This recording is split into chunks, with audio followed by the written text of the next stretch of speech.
রাসূলের সাথে থাকবো, অন্য কোন নেতা মানবো না, মানি না কোন খেতা নেতা, ঠিক তবে ঠিক। সব নেতা ছাতা মাতা, আমার নবী বিশ্ব নেতা, ঠিক তবে ঠিক। আর কোন নেতা মানি না, একজনকে মানি, তিনার নাম কি?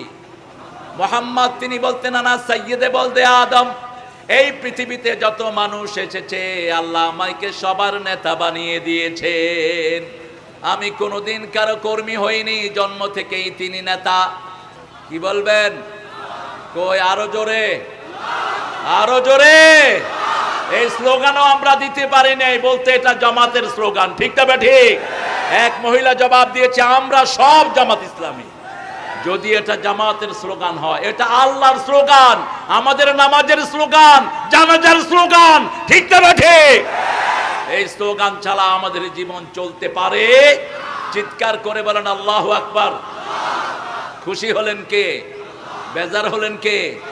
শয়তানকে বেজার করতে চান না? আরো চিৎকার করে বলেন আল্লাহু আকবার। মা কানা মুহাম্মাদুন আবা আহাদিম মির রিজালিকুম, শুনে রাখো মুহাম্মদ তোমাদের কোন স্বাবলম্বী পুরুষের পিতা নয়। ধর্মীয় কারণে কাউকে বাপ ডাকা হারাম। আপনাদের এখানে অনেক পীর সাহেবকে আপনারা বাপ ডাকেন, ঠিক না ঠিক? কোন পীরকে নিজের বাপ ছাড়া বাপ ডাকলে রাসূল বলেছেন ওই লোকটা জাহান্নামী।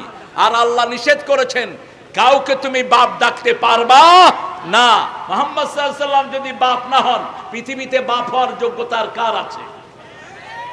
রাসূলের বিবিদেরকে আমরা মা বলি, ঠিক না ঠিক? মায়ের স্বামী কি হবেন?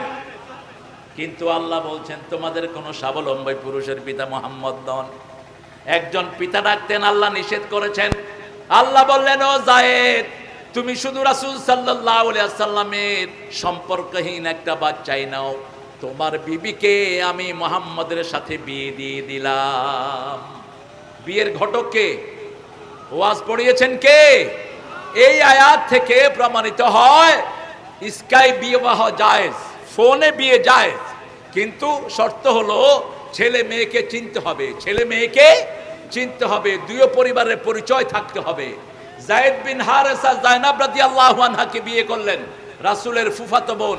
কিছুদিন পরে আল্লাহ বললেন এই যায়েদ, তাকে তালাক দিতে বলো। সেই মেয়েকে বিয়ে করলেন মুহাম্মদ সাল্লাল্লাহু। তার মানে পালক পুত্রের কোন দাম ইসলামে নাই। এমনি একজনকে ছেলে বানাচ্ছেন। হিন্দু ধর্মে যেটা অনেক বেশি করে দেখা হয়, আমাদের ধর্মে এটার কোনো দাম নাই। শরীয়ত সবার জন্য সমান। আল্লাহ বলছেন মা কানা মুহাম্মাদুন আবা আহাদিম মির রিজালিকুম ওয়ালাকির রাসূলুল্লাহ। তিনি কার রাসূল? কার রাসূল? আল্লাহর রাসূল। কেন আল্লাহ রাসূলের সাক্ষী দিচ্ছেন? কারণ ইহুদিরা বলে রাসূল নাকি রাসূল ছিলেন না, মুহাম্মদ নাকি রাসূল ছিলেন না। এজন্য চারবার আল্লাহ কোরআনে রাসূলের নাম মুহাম্মদ উল্লেখ করেছেন, তিনবারই আল্লাহ বলেছেন মুহাম্মদ কার রাসূল।